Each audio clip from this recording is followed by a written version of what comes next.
Hello everyone and welcome to Organic Matters, the podcast brought to you by the Irish Organic Association. I've had a lovely drive through Limerick up to Tipperary today and I'm with Philip and Eleanor Cussen. So thank you very much for letting me come to your farm and interview you both today. Well, Hannah, it's a pleasure to have you here, and myself and Eleanor, my wife Eleanor, would delighted to have you here and welcome you here to Athlone.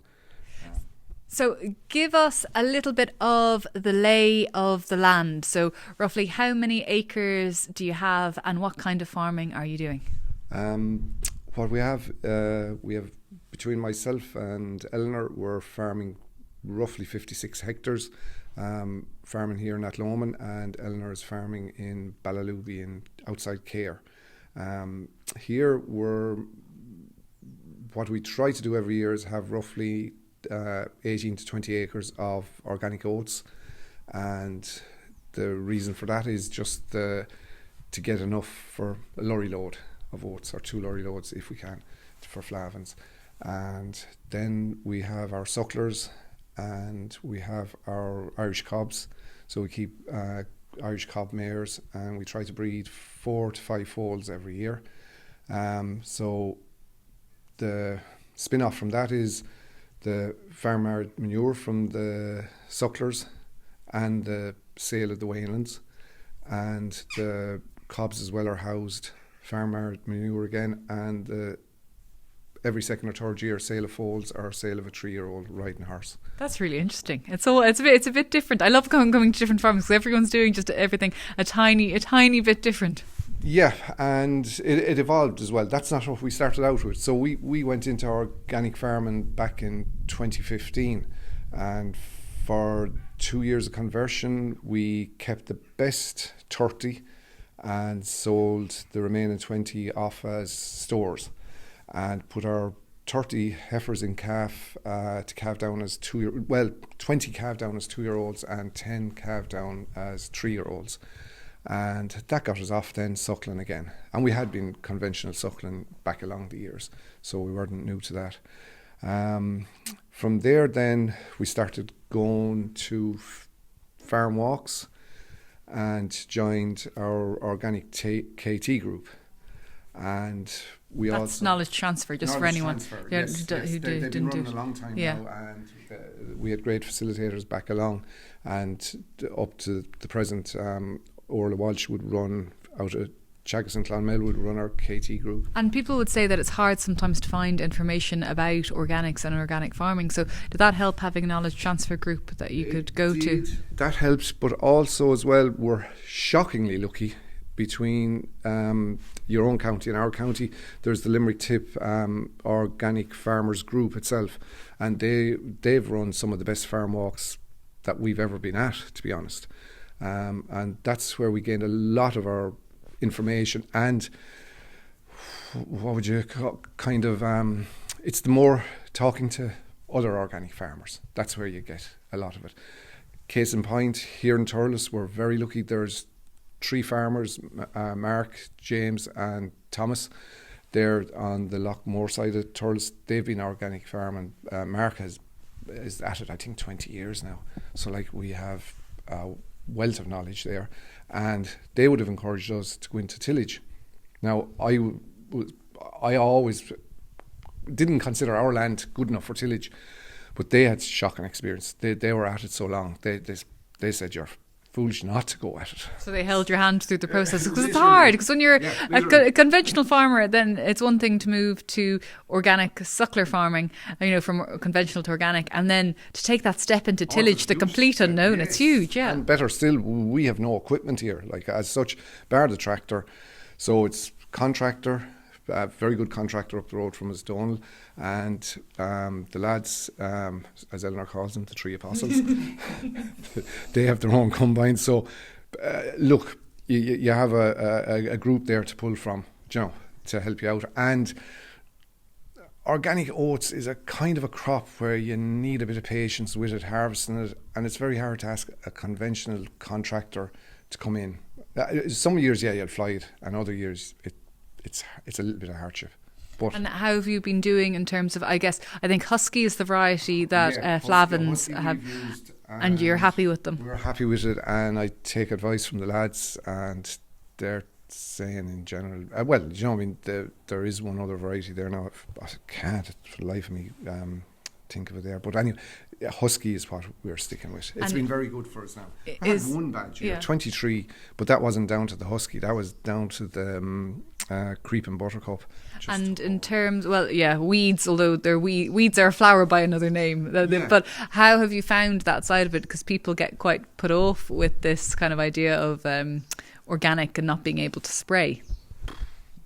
We found it a huge bonus not being able to spray.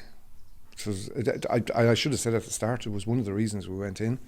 No more sprays, no more chemical fertiliser. Our bills fell through the floor. You know, they were huge bills back along. From an environmental point of view, sprays wouldn't, we'd have to say we're delighted. Now, I'll show you our stubble fields. They're not quite covered in docks, but there's a lot of docks. But that doesn't seem to matter. For some strange reason. What was that mindset change like for you, Eleanor, or were you just happy to see this drop in bills, like Philip was saying? Well, I always just loved the idea of organic, and finally making the decision to move over to organic has been wonderful. Yes, I think it's definitely been worthwhile for us. It's changed our mind and also changed our farming practice as well, all for the better, and certainly for nature as well. Because you've been doing a lot of the farming here, Philip was saying, so you must have noticed even maybe kind of a change to the land or things over the years as it was taking place, did you?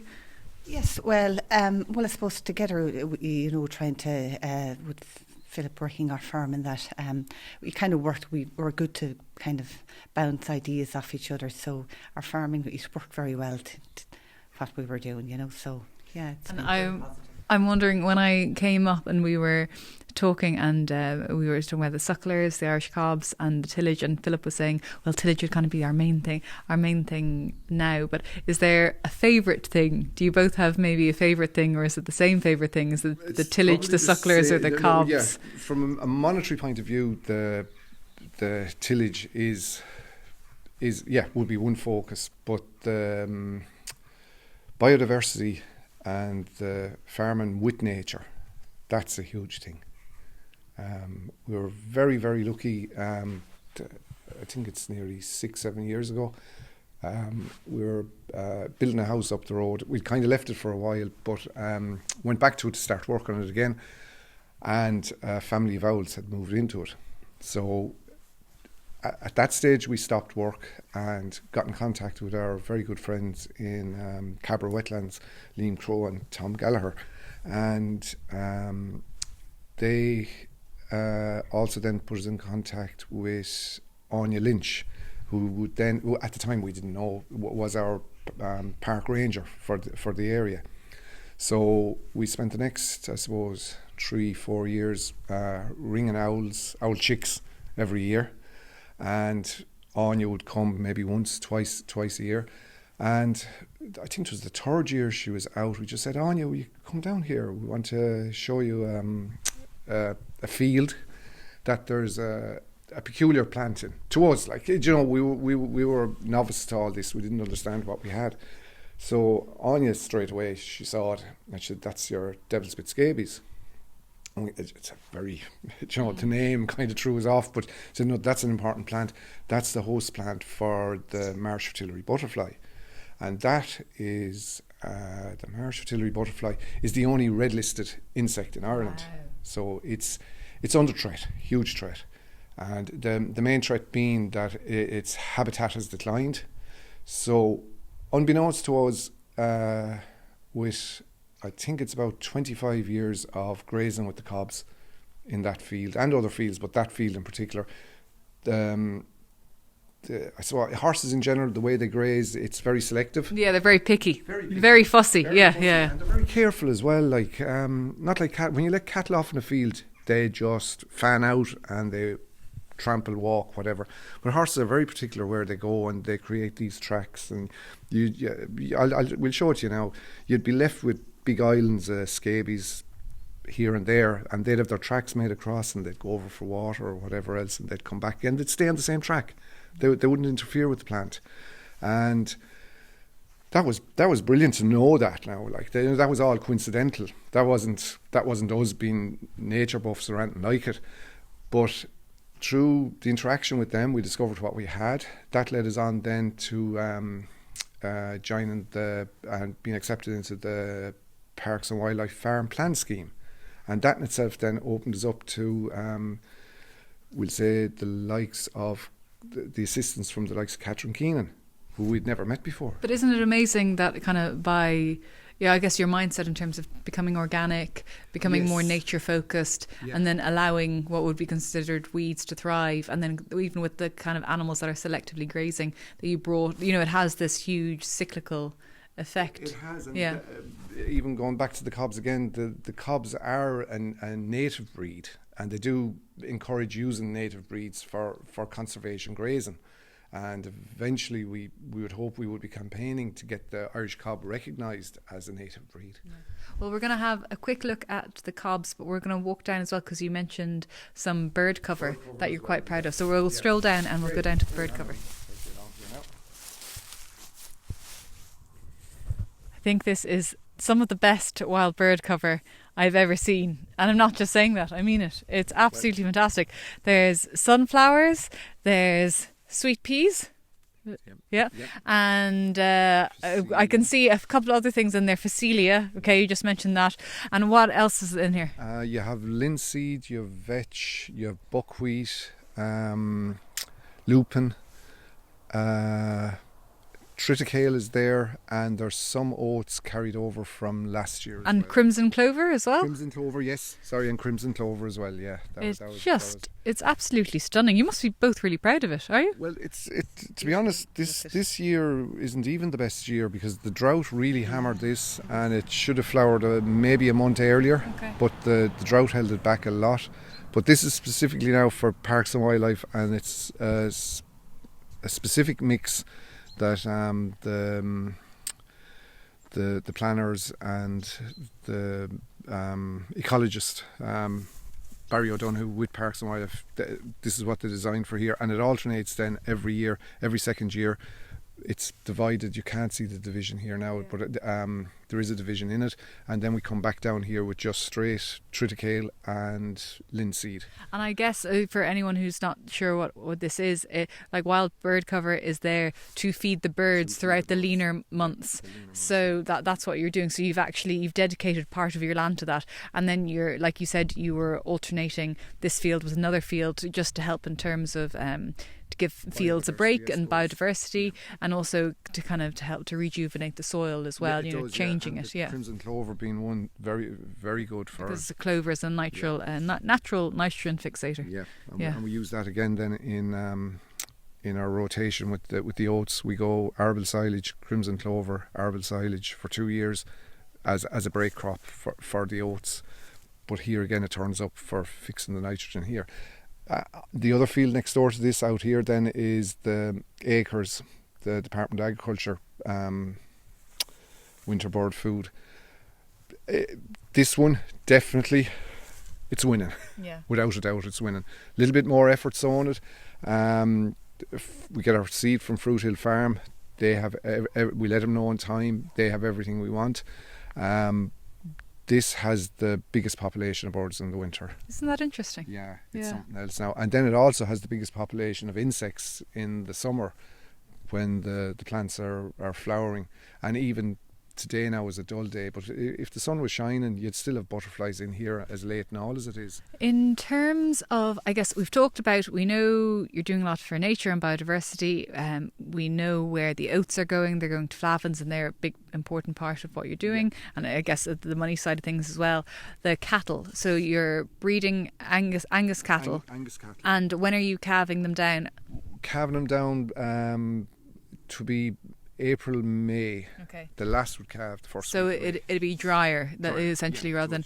And then when are you selling them? Do you fatten them yourself, or when do you aim to sell them? Usually we're selling them at 12 months. They're weaned, and they're ready to go at that stage. Like we an odd time we try and hold on to one or two of them just to see how we get on, but we're not set up yet really to fatten anything. Yeah. The only thing we'd ever really fatten is the cull cows, and kind of done that a good bit in the last couple of years because we were trying to get all our cows full organic. Yeah. So we were still carrying some of the cows from 2015 as bought in calves in 2015. So we're nearly all our breeding stock now are fully organic. Yeah. I just want to go back to the cobs for a minute, because we were talking on the way in, Eleanor. I mean, I think horses can be a bit of a passion project, and I know I got my love of horses from my grandmother. I mean, where did the love of horses come for you? For me, the love of horses came from my late uncle down in Ballyluby outside Cahir. He was a great cob breeder and loved the Irish cob, and I guess my love came from that to this day. And I suppose I introduced him to Philip when we got married, and they came with me, so there was no getting away from them. But no, they're definitely a big part of our farming here, and they seem to work well with the cows and with the whole enterprise here. They all seem to balance well. And how many mares and how many stallions would you have? We have about 5-6 breeding mares, and I have my own stallion which we bred about 5 years ago. 5 years ago.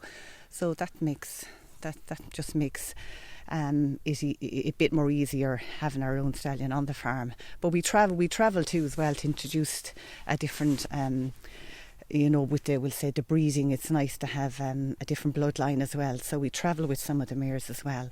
But no, they're certainly the second love of my life. Philip being first. What distinguishing features does an Irish cob have? I mean, what is it? A colour? Is it the shape? Is it their size? What is it? It's definitely at the moment it seems to change, but at the moment what's really in fashion, it's colour. But I suppose it's their build. They're a very Their temperament is so good, and they're normally very quiet type of animals, and they're suitable for riding or driving, and we mainly sell them for riding and for driving. They're just an all around really, and for us here on the farm, I just think their temperament just works very well, because sometimes, as I said, I've been farming here on my own, and they're a very easy animal to manage. And typically, what is their colour and what is their height? Well, we try and breed them kind of over 15 hands. That's kind of for riding, because like for adult riding you'd need to have them over 15 hands. So that's what we try and aim. We try and breed the bigger cob, and it colour we try and introduce we like to introduce black and white, but we have this year we have kind of unusual colours. We've tricolours and tricolour, chestnut, bay and white. Yeah, and I think it's Palomino colour as well this year, Wow. so it's been very popular as well. Yeah, but it's more the anticipation of what the mare is going to breed. You're happy for a live foal. That's what you're happy for, first of all, is a live foal. The colour after that then is a bonus. And then I'm just wondering if there's a distinguishing, colour or anything. The piebald, skewbald, Blagden would be the base, the old traditional breeds. Palomino, Perlinos, they have come into it a bit. Newer but as Eleanor says, it's the temperament of the animals, really. That's the big thing. For anyone who's ever been horse riding, they'll probably know that there is nothing like feeling as secure as sitting on a lovely cob of about 15 hands high. They're like sitting in an armchair, and you feel so safe. They're lovely. Yes, absolutely. It is. But as I was going to say, even back to the colours and that, beauty is in the eye of the beholder. Yes. Because even the cobs can have different coloured eyes as well. Some people do like a blue eye, others don't like a blue eye. You have that going on. We always try and hope we'll get 2 blue eyes rather than just one, But it's still, and for people that would have an interest in them, if they Google Irish Cobs, they'll get to see how highly thought of they are on the continent. Yeah. As well as we love them here on the continent and Scandinavian countries. They just love our Irish Cobs. That's amazing, isn't it? It's something else now. They are a great export part of the equine industry, but they're underrated. underrated now. But you're doing so much. I think everyone listening will realise that in terms of, you know, the work you're doing for nature and in terms of the work you're doing for Irish Cobs and everything, but how it's all kind of tying in to each other, I think is really interesting, and how that's developed over time, and you've grown into that as well. It's been a really interesting journey. We're coming towards the end of the podcast. Is there anything that perhaps you'd like to add to any maybe organic farmers listening or anything like that? Well, I suppose the one thing we realised was what we had on our own farm, but only through interaction with other people. People will say that had an interest in nature, people that have an interest in organic farming. Just to be open to broaden your horizons, and even going back to our Devil's Bit scabies, we didn't realise what we had. It was by accident. Now, I found as well, when you don't know you have it, it's very easy to hold on to it for some reason. When you realise what you have, you're shocking conscious and afraid of losing it. Yeah. That's the other thing. So, you know, but once you know it's there, you have the choice. Do you want to look after it or not? Yeah. That's up to you then, Joe. You wouldn't be telling anyone what to do, but you'd be hoping they'd make themselves more aware and educate themselves as to what's out there on their own farm. And for you, Eleanor, because you've been a big part of the driving force here on the farm, any kind of anything that you'd want to pass on to people, even if it's just to maybe look for the Irish Cob online? Well, I suppose just for us, our farming here it's probably at a slow pace, but we're among the animals. We're out among, as you can see here, beautiful sunflowers and wildflower, and it's just lovely, even summer or the winter time, to come down here to the field and see the hush of the birds flying, and it's a little bit of for me, it's a little bit of heaven every day. That's really beautiful. For everyone listening, you've been listening to the Organic Matters podcast, brought to you by the Irish Organic Association. For more on organics, you can go to www.irishorganicassociation.ie. But for me, Hannah Quinn Mulligan, Eleanor and Philip, thank you very much for tuning in, and we'll be back again in 2 weeks' time.